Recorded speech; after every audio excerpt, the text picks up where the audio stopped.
Welcome to the Corner Bench with Dr. Brenda. And I just wanted to have a quick conversation.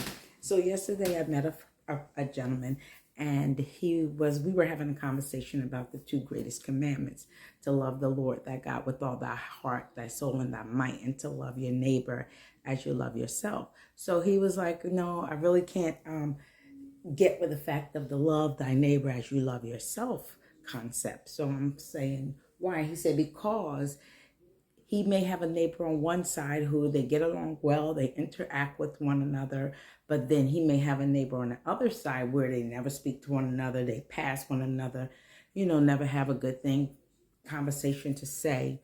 And I shared with him, you have to put yourself in another person's shoe.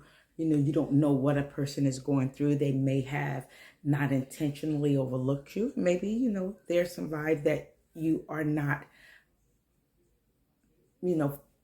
connecting with him. And, that can be the case. But so he says, so you're saying that I need to love my neighbor, the one neighbor, like I would love the other neighbor. I said, well, I believe that the scripture is saying, when it says to love your neighbor as yourself, usually we're not trying to harm ourselves.